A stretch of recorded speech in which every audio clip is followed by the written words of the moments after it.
Okay, we're going to go ahead and get started. Welcome to the OneCare webinar on contemporary models of disability, beyond the medical model. This webinar is an introduction to some different ways of thinking about disabilities. I will be your facilitator today. My name is Lainey Bruner-Knut, and I'm with UMass Medical School. I'm also a person with a disability. I'm very pleased to say that we have as presenters today several other people with lived experience to let you know a little bit more about different ways of thinking about all types of disabilities. Our presenters include Paul Spooner, Executive Director of the Metro West Center for Independent Living, Patrice Shelburne, Training Consultant with BeliefWorks and UMass Medical School, and Anne Fracht, Self-Advocacy Coordinator with Advocates, Inc. Just as a few housekeeping items before we turn over to our wonderful presenters, please note that this webinar is being recorded and will be made available at a later date. We'll make sure that you know when it goes up. For this webinar, we are using the mute feature on the conference call. Audio is provided through your phone line, so please call into 617-410-9095 to join. For best results, we have found that you should turn off your computer speakers. However, in the unlikely event that technical difficulties occur with the audio through the telephone, you can feel free to turn your computer speakers on to hear the audio via the web if your technology allows. Even though the phone line is on mute, we have a couple of ways for you to participate. First, there will be a short question and answer time at the end of the webinar. We'll give you specific instructions when the question feature is open. Second, we will be polling you throughout the presentation. A question will appear on your screen and you can choose your answer. The results will be available to everyone instantaneously. With OneCare, there's a fundamental change in thinking, a paradigm shift, if you will, towards person-centered care. This may represent a change for many of you who, as providers, may have been operating based on a more medical or traditional model of disability. As the two folks in the cartoon have learned, it can be helpful to broaden your perspective. Certainly for OneCare, learning more about different ways of thinking about disabilities can help broaden your approach to providing services to people enrolled in OneCare. This webinar will introduce other ways of thinking about disability. These models have much in common in that they all originate as civil rights movements and are philosophies of living that can influence the delivery of care in powerful ways. To provide care in a way that is consistent with these life philosophies, one must recognize the limitations of the medical model, a model which tends to be deficit-focused and problem-oriented, and that emphasizes the role of the professional as expert and decision maker. Instead, as this slide suggests, one must focus on the strengths and empowerment of the individual, along with the role of the physical and social environment as a barrier or facilitator to full participation in the community. This approach is consistent with the concept of person-centered care and with OneCare because it puts the individual in control of their own lives and with the support and advice of their peers and loved ones, their community, and their care team in achieving their goals. There are also other ways of thinking about disability that involve language and potentially new ways of talking. There are many words that are used to describe people with disabilities: consumer, patient, person with lived experience, psychiatric survivor, among others. And there is really no clear consensus on which term is correct in every instance. In this webinar, we are using person-first language, and we talk about people with disabilities or individuals with a certain disability. Today's webinar will give you a high-level overview of contemporary models of disability.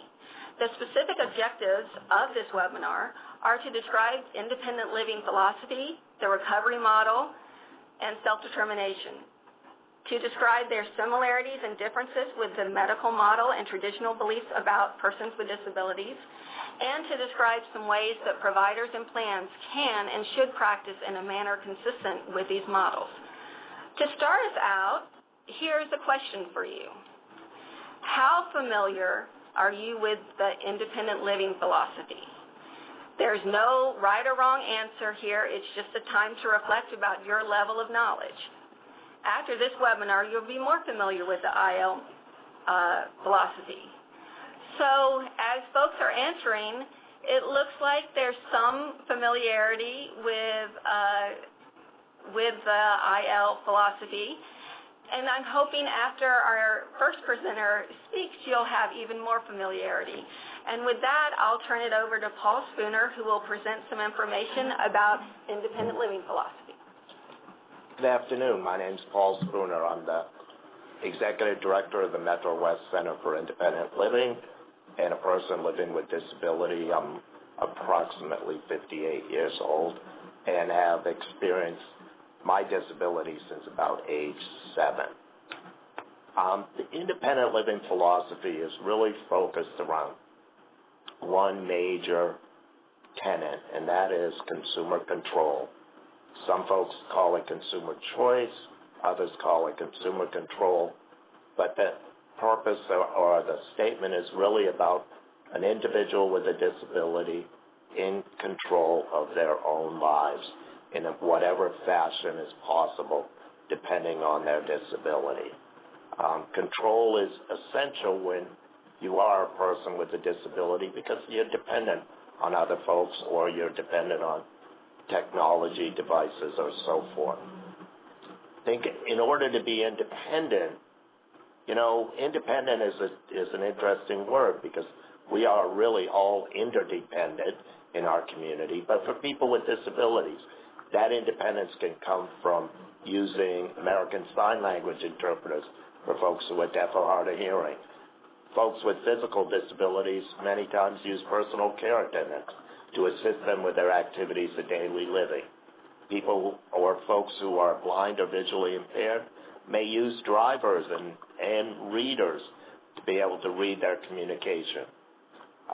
Other folks with disabilities, I use folks all the time, use different forms of assistive technology.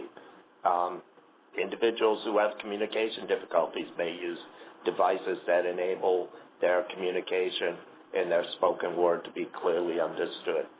And then there are additional myriad of supports that are designed for the individual needs based on their disability.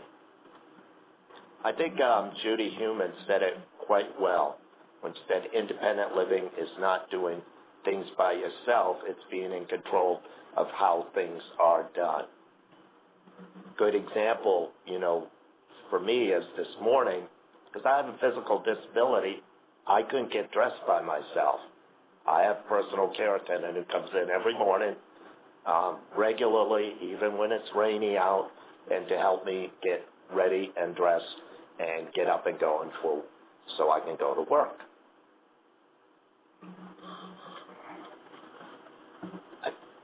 What is independent living? I think a lot of people may have heard of this term or seen it, and it has many different meanings for very different folks. But for individuals with disabilities, independent living is all about exercising your right to control the activities, the decisions, the environment, any of those things that many people take for granted. But in the case of having a disability, you may not be able to do that without some form of assistance. And consumer control is having the right to control those types of decisions. So that, and many forms of consumer control exist in the independent living community. It can come from peers, folks with same or similar disabilities, but it also can come from other folks who have disabilities, because there's a common thread that runs throughout disability, and that is many times we are excluded from or prevented from having control and decision-making of our own lives.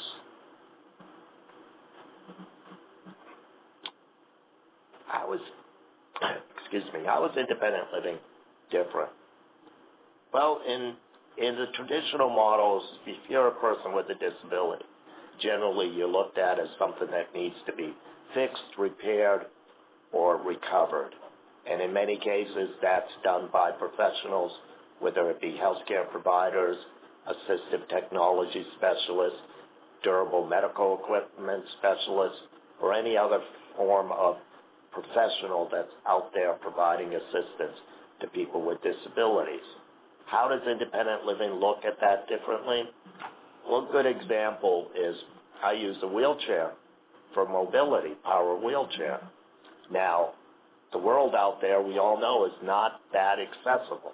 Is that my fault? No. That's the fault of the environment.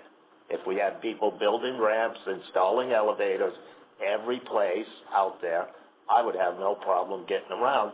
Therefore, my disability and my reliance on a power wheelchair would be totally irrelevant. So in independent living, we really see the outside environment as the problem and not the problem in the individual.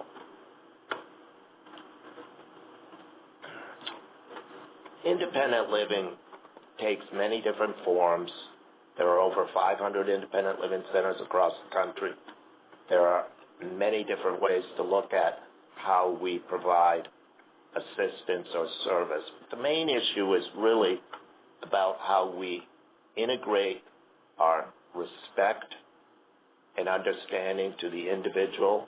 The individual has the right to make his or her own decisions, good or bad. We're there to help them. We're also there to inform them about the good or bad situations that they may be putting themselves in, but we're certainly not there to control individuals. We're there to ensure that they learn how to make decisions for themselves. Now, how can that work out, and how can you facilitate that process better? Fundamentally, you need to look at access, and I'm not talking about just physical access. I'm talking about communication access, language access, simplicity of terms, so forth. It's very important that when you are providing a service to a whole different range of individuals with disabilities, that you incorporate all aspects of what are known as barriers to people with disabilities. Having ramps, single entry, accessible bathrooms are important, but it's also important to have devices that assist communication with folks who are deaf or hard of hearing. It's important to have documents that a person who's visually impaired or blind can access. It's also important that your staff provide people with the assistance they may need, for example, to explain a form or even read a form if you don't have it in an accessible format for someone who may be visually impaired or blind. In addition to that, there are many other features that you can provide in your environment that will help facilitate and break down the barriers. Look around your facilities for all of you that are out there. How many of you have accessible exam tables? How many of you have accessible weight scales? How many of you have rooms that are so small that someone in a wheelchair can't possibly fit in, let alone navigate? Do any of you have Hoyer lifts and are staff trained to provide assistance so someone can transfer from a wheelchair onto the exam table? And then further, look at how your equipment is designed. I don't know about you, but when was the last time you went into a dentist office and thought you could easily maneuver into that office and transfer from a wheelchair into that dentist office's chair? So it's really important to think about how you can provide this environment, provide the facilitation, and provide the comfort of knowledge that people are coming to you to get a service, and you respect and embrace their right to make decisions based on knowledge, information that you can provide as a healthcare provider or a practitioner.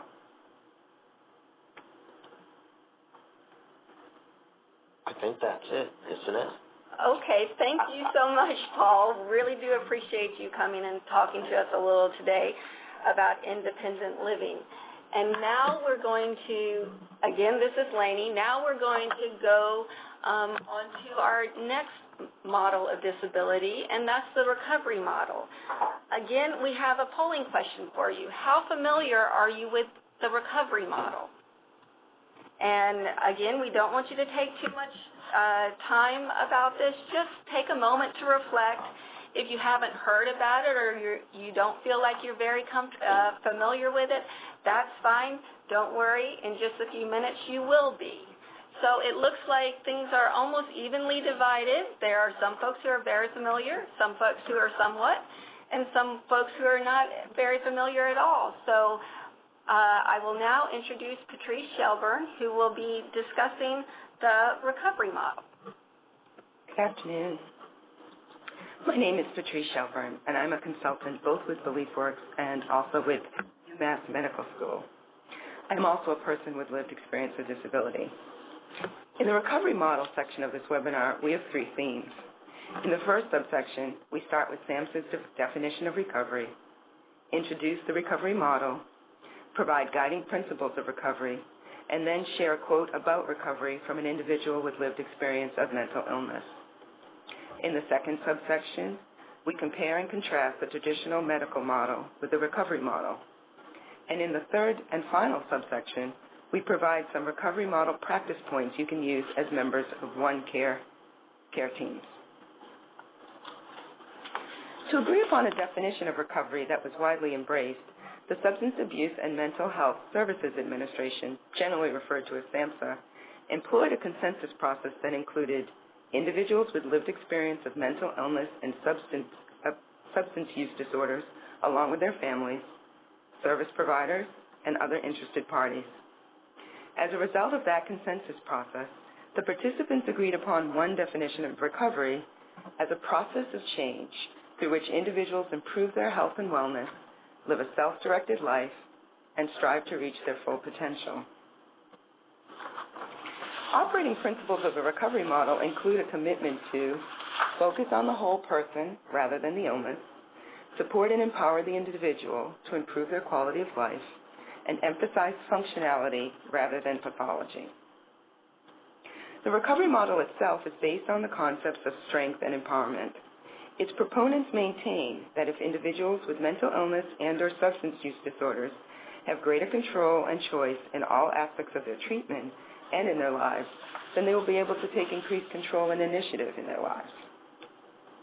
According to SAMHSA, 4 dimensions that support life in recovery include health, overcoming or managing one's diseases, as well as living in a physically and emotionally healthy way, home, a stable and safe place to live, purpose, meaningful daily activities such as a job, school, volunteerism, family caretaking, or other creative endeavors, and the independence, income, and resources to participate fully in society. And finally, community, relationships and social networks that provide support, friendship, love, and hope. By utilizing one care team, individuals can be supported in recovery in all 4 dimensions of living. SAMHSA has eliminated 10 guiding principles of recovery. They are, number 1, hope. Hope is the catalyst of the recovery process. Hope is the belief that individuals can and do overcome the internal and external challenges that confront them. Number 2, recovery is person-driven. Number 3, recovery occurs via many pathways and is at times non-linear. Recovery can better be thought of as recovering with mental illness rather than recovering from mental illness. As such, recovery can occur even where some symptoms persist. Number 4, recovery can be holistic. Recovery can encompass those things that give meaning to life, such as spirituality, volunteerism, employment, and meaningful activities. Although recovery may include psychological care and medication where appropriate, recovery draws upon support and empowerment from a variety of healing modalities and sources. As such, recovery supports wellness in all areas of life. Number 5, recovery is greatly enhanced by peer support. In recovery, an individual can gain much from the wisdom, knowledge, and lived experience of peers who have faced similar struggles. As such, peer support is an integral component of recovery. Number 6, recovery is relational. It is supported through relationships and social networks that emphasize connections to the individual's culture and community. Number 7, recovery works better where the individual's culture of choice is an integral part of the process. Number 8, recovery addresses trauma where applicable. Number 9, recovery empowers and builds upon the individual's strengths. It focuses on improving one's own and others' perceptions of the individual's competency, capacity, and sense of responsibility for their own recovery process. And finally, number 10, recovery is enhanced by a culture of mutual respect. Members of the care team can create that atmosphere by respecting the individual's goals, needs, and preferences, and by accepting the individual as they are in the moment. As you consider these 10 guiding principles of recovery, you should also be aware that recovery from the consequences of mental illness or substance use disorder is sometimes more difficult than recovering from the illness or disorder itself.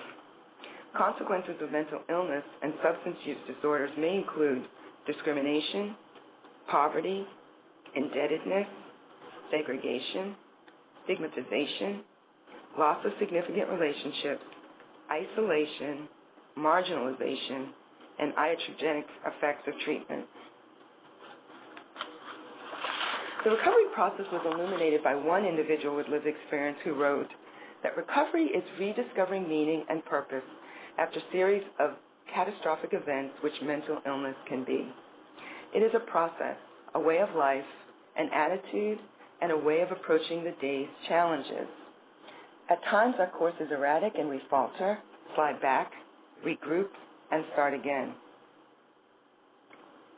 The need is to meet the challenge of the disability and to reestablish a new and valued sense of integrity and purpose within and beyond the limits of the disability. The aspiration is to live, work, and love in a community in which one makes a significant contribution. This quote is by Patricia Deegan, a psychologist who describes herself as an ex-patient who became director of training at the National Empowerment Center in Lawrence, Massachusetts. Now that we've explored definitions, principles, and components of recovery from various sources, let's turn our focus to the coordination and delivery of care and services under the existing traditional medical model, and then contrast that model to the framework within which One Care care team members can collaborate to improve an individual's experience of recovery and wellness using a recovery model. How is the recovery model different from a traditional medical model? The recovery model focuses on the whole person, not just their symptoms. In contrast, the traditional medical model was designed to focus on diagnoses, therapies, and medications that are prescribed to treat an illness and its symptoms. So by its very nature, the focus of the medical model is pathology, not whole persons. You need to be aware that such treatment can be dehumanizing and inadvertently may foster helplessness and impede wellness. So how is the recovery model different? Using a recovery model, members of the individual's care team can focus on functionality and wellness. They can collaborate and communicate to empower, inspire, and focus the individual's own efforts to create and attain functional goals and life goals to improve the quality of life and the experience of wellness. In this final subsection within the recovery model, let's take a moment to explore how a recovery model can inform your practice as members of an individual's One Care care team. First and foremost, members of the care team can forge connections with other members of the team so that any member of the care team, including the individual with lived experience, that has a concern or who notices progress can communicate with other team members through the care coordinator so that all members of the care team are informed and can collaborate to address the individual's concerns, give positive feedback, and acknowledge an individual's progress. Second, providers can model and encourage acceptance by accepting and respecting the individual with lived experience for who they are in that moment. Third, the care team can collaborate with the individual with lived experience and support the individual's goals and efforts to, among other things, find work that is satisfying, develop positive relationships, assume valued roles in the community, and also support an individual's goals to reconnect to family, friends, and social networks, to achieve financial stability and security, and to connect with additional support services as needed. For example, community supports, peer supports, housing placement and advocacy, psychotherapeutic supports, and other supports as needed. And lastly, the recovery model calls for the creative use of resources such as vocational and social skills training, treatment of co-occurring chemical dependency, specialized housing, peer support mechanisms, and healing modalities that derive from cultural and spiritual concerns. In concluding this section on recovery and the recovery model, it is our hope that webinar participants broaden their perspective on the many different forms recovery may take and gain an appreciation for the value a recovery model approach can add to your practice in order to collaborate with the individuals with lived experience and to meet the needs of the individuals you serve. Thank you so much, Patrice. It's Lainey again, and now we are going to be moving on to self-determination, specifically or especially as it relates to individuals with intellectual and or developmental disabilities. So again, we have a polling question for you. How familiar are you with self-determination? Again, we just want a sense of your knowledge related to this. So it looks like the most common answer is that folks feel like they're somewhat familiar. So hopefully by the end of this presentation, you will have a better sense and more familiarity with self-determination. For this section, Ann Fracht and I will be co-presenting. And so here's Ann, who is the Self-Advocacy Coordinator at Advocates, Inc. in Framingham.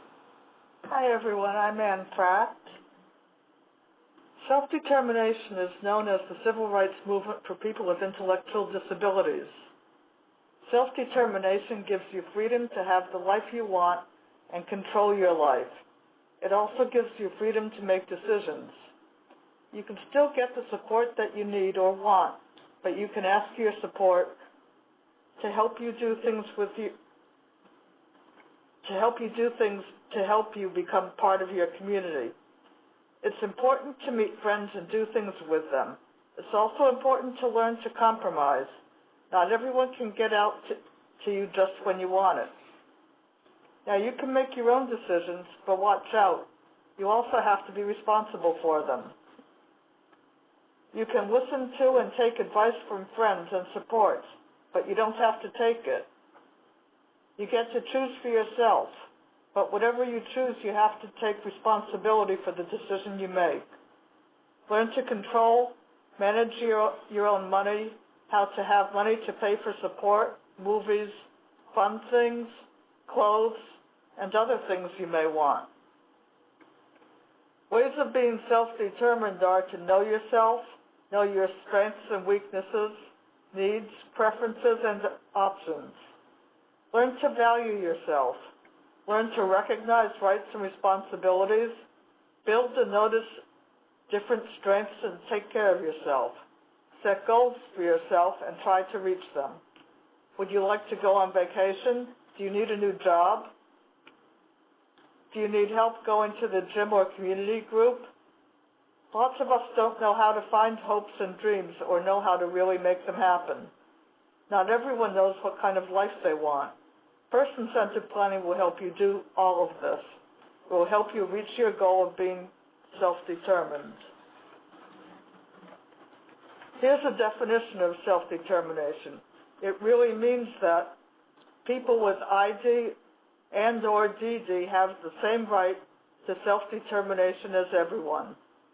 They must have opportunities and experiences that enable them to exert control in their lives and to advocate on their own behalf. Key parts of self-determination are that people should be active participants in decision-making about their lives, must have the option to direct their own care and allocate available resources, must be able to hire, train, manage, and fire their personal assistants, must have the opportunity to advocate for themselves, know that they will be heard and respected, must have opportunities to acquire skills and develop beliefs that enable them to take greater personal control. So how is self-determination different from traditional models of disability? Well, in the traditional model, healthcare providers are the decision makers.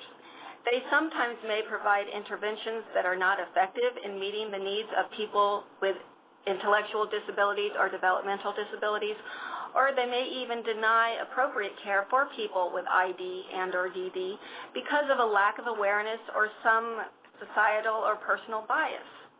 Also, people with ID and or DD may have difficulties communicating their needs and making healthcare decisions without support.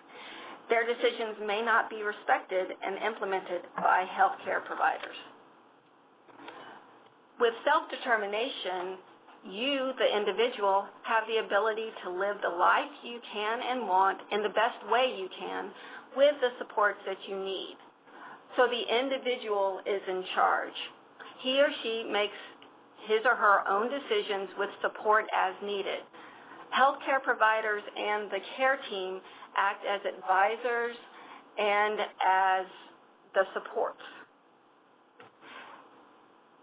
So how can self-determination inform your own practices and processes?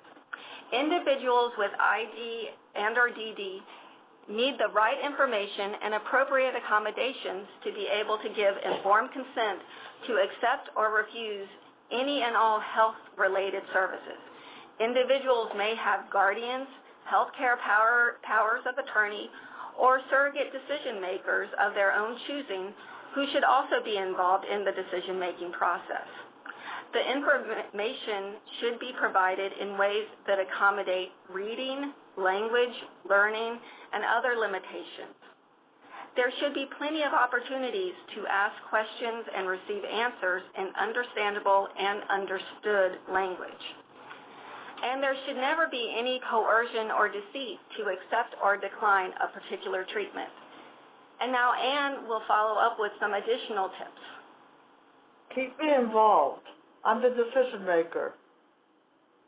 Talk with me. It may be a struggle. That's your job. Give me time to process and answer. Have patience.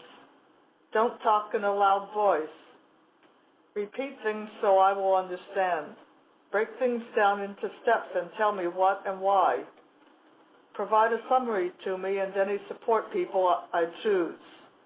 Find my comfort zone, my likes and dislikes, and work with them. Work with me and not on me. Thank you for those tips, Anne. And in conclusion, all of these models of disability have a lot in common, which I hope has been very evident throughout these three presentations. These models of disability and ways of thinking about disability, independent living, recovery model, self-determination, all provide a philosophical foundation for OneCare and its focus on person-centered care. The core values of person-centered care represent important values of all of these contemporary models of disability and of OneCare. And now it's time for questions. You will soon see a Q&A pop-up on the left-hand side of your screen. To ask a question, simply type your question into the text box at the bottom of the pop-up. As we get questions, I'll read them out loud to everyone, and the presenters will respond. I'm not sure that I actually am very sure that we won't get to every question today. However, we will try to answer as many as possible. And please know that we will take any questions and use those in future webinars. So as we're waiting for folks to type in questions, is there anything that you didn't get to say that at the end that you want to make sure to say and that people understand and realize about these contemporary models of disability? And Paul Spooner will be speaking. I think it's important to recognize that all three speakers spoke of their particular specialties very clearly, but within all three of us, there's a real common thread or message that people with disabilities, regardless of their disabilities, want to be treated with dignity, respect, and understanding, and that we are really no different than anybody else and should be entitled to the same goods and services and opportunities everybody has in this community. And that's, I think, fundamentally runs through all of our various specialties. Thank you. Our first question, can you provide some history behind the development of these models? What prompted their development? They seem to have been designed for specific populations. Why? And I believe Paul is going to at least begin the answer for that. Well, I would say, first of all, I don't think it's a good idea to separate out the different disability types or groups that were presented here. In fact, all of the three areas we touched on today all grew out of a disability rights movement that was resulting from people with disabilities being treated as second-class citizens or less than in our society. 30, 40 years ago, people with disabilities weren't living in the community. People with mental illness were locked up. People with physical disabilities, people with developmental disabilities were sheltered away in large institutions, and that we were not mainstreamed in school. We were not provided services in the community. And that changed. That grew out of the civil rights movement in the early 50s and 60s. That's really the grandfather of all of us, is the demand that we as people first, not people who are disabled, but people first, have a right to live in an equal and fair society. And, you know, what you're seeing now is the result of that. Okay. And Patrice or Anne? Yeah, I would add to that. The person-centered nature of what we're asking for providers to consider and the holistic nature is important because having a life that's fulfilling, having activities that are meaningful, having connections in the community actually support recovery. Rather than thinking of things in terms of, well, once you get yourself together, then maybe you'll be able to do something. It's actually as you are doing something in the community, that you're getting the supports back in place, that you're finding connections with your own family or family of choice, that you can get better. And that they can really support that, and that's important to remember. Right. Thank you. Another question has come in. Does anyone feel comfortable sharing some personal experiences, possibly personal experiences related to health care and recovery? Okay. They're just talking amongst themselves. Well, you know, I'll relate to the fact that I was thrown in an institution at 17 years old into that wonderful place called Mass Hospital School. And I remember one day one of the doctors there, mind you, they were there for training, you know, saw that I had basically what they called a hammerhead toe. Now, I'm disabled, and my toes weren't bothering me. But he thought that, you know, he needed to learn something, so he was there and he was looking at it and says, well, you know, you're scheduled for surgery tomorrow. First I ever heard of it, you know, and it wasn't of any value other than to provide him for training or something to do. Where was I? You know, I was 17 years old then.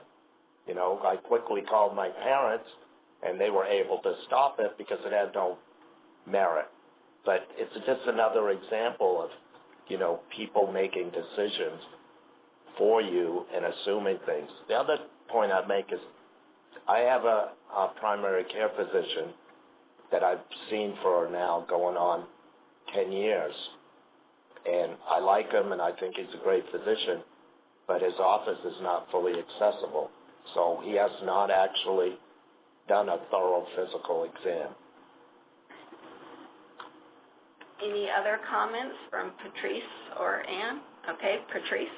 I would add the experience of people with mental illness can vary significantly, and with a diagnosis that's serious, for some people it's given as if it's a sentence that will permanently keep you from being fully engaged in life, both from some providers and even from some family members or friends.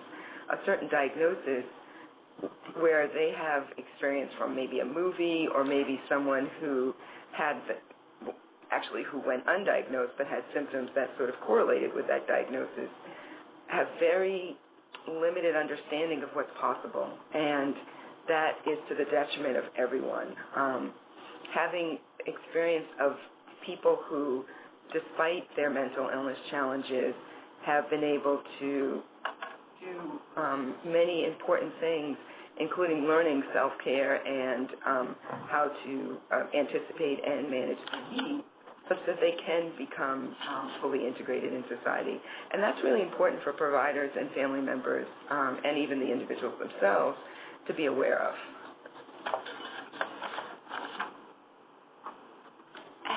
Have any of y'all had any positive experiences with the healthcare system or with recovery? Okay, they're thinking about it. Well, I will say my last hospitalization was in 2001 when I had respiratory failure, and it was interesting when it was time for me to be discharged. There was a lot of discussion about sending me off to New England Sinai for respiratory therapy and rehab.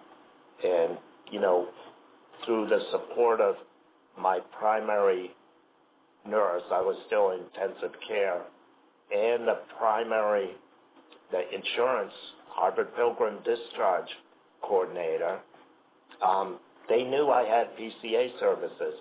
They knew I had an accessible home.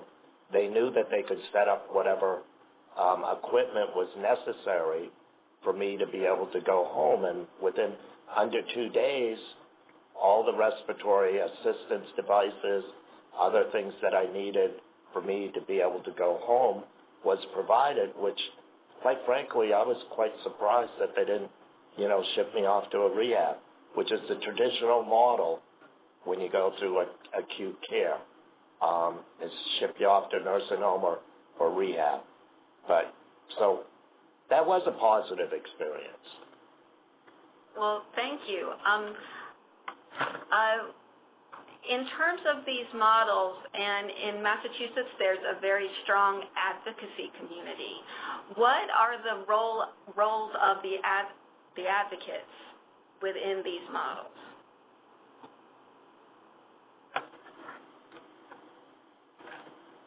Well, that's a difficult question to answer because I can only answer it from an advocate perspective, and that would be, my role would be whatever's necessary to ensure that the individual is receiving what he or she wants for the care that they need, and that has to be first and foremost the most important thing. So on one level, as an advocate, you go as hard and as complete as you can, but at the same time, I also run an organization that's looking to do business with OneCare organizations to provide independent living long-term service support coordination. So that will be an interesting balancing act to become a member of the team as opposed to someone serving the role of being an advocate, which is many times seen more as an adversarial role. Now, we're going to learn together how we can effectively use our skills and knowledge together to provide appropriate and wonderful services to the people we represent. For myself, in terms of being a person with lived experience, I had a rather challenging and then ultimately positive experience with a series of community support person workers, CSP workers. I assume because of my level of education, the assessment kept being made that I actually didn't need any supports, and when in fact there were housing needs, there were income needs, there were healthcare needs that I actually did need the support with. And then finally, after 3 or 4 workers in quick succession, I did get someone who was able to see past what I couldn't do, what I could do to see what I actually still needed, and was a wonderful addition to my team and an advocate, and became, like a friend. Great, thank you. Could one of you discuss the dignity of risk and the risk of failure, and how best to address this within the team, talking from this contemporary model of person-centeredness, of these different ways of thinking about disabilities? And the term you're using? Well, dignity of risk, and another term that is often used in the field is the risk of failure, that people have the right to fail. Outside of the disability context, I suppose you could interact with someone and assume that you're protecting them by not assuming their capacity or capability, and that you are some sort of paternalistic thing. And I think that it's really important that individuals' goals and hopes and aspirations are respected and listened to, and that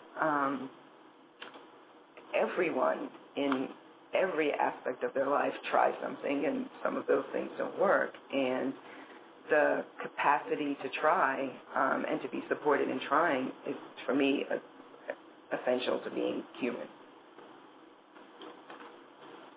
I hear this question a lot, and people are very concerned because the model has been so, in the past, so paternalistic and protective. You hear this a lot working with seniors.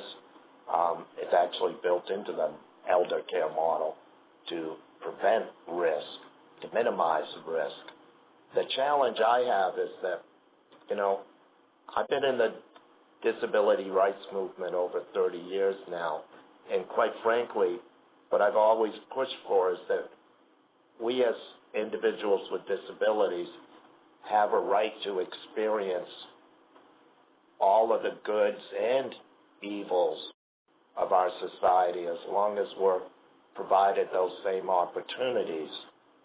It's hard to guard against people making bad decisions. Some will, some won't. You can't protect everybody, but you try to protect folks as much as you can, that you provide them with the information and resources and opportunities that will hopefully prevent risky situations. But, there again, the question really becomes, are you protecting them from risk because they're a person with a disability, or are you just afraid of them taking a chance? And so many times, particularly in the peer movement, risk is essential because in many ways, a lot of times, we don't learn well without experiencing some level of failure. And so it is a challenge, and I would encourage everyone not to think that there's an answer to this question. It just really is not as easily answerable as many other questions are. It's a challenge. It will be a challenge every time you face it. However, face it with the dignity that, you have a responsibility to help people understand what their risky behavior what outcomes that will occur on. But at the same time, you don't have the responsibility to protect everybody. Thank you. Thank you so much. And certainly a lot of these questions aren't easy to answer. So there will be a lot of opportunities for more training in the months to come. These will include live and recorded webinars, online modules, and face-to-face learning sessions throughout the state. Topics coming up soon include cultural competence at the end of June, ADA compliance in July, and enrollee rights in August, so stay tuned. To formally complete this webinar and receive a certificate of completion, go to the following link, www.surveymonkey.com/s/onecare0613. Or you can email us at learning.thedualsdemo@umassmed.edu, and we'll be happy to email the link to you at that time. We'll also keep this up for a few minutes so you can write it down. I want to thank all of our presenters today for sharing their experiences and their knowledge, and I want to thank everyone on the computer as well for your participation. Have a great day.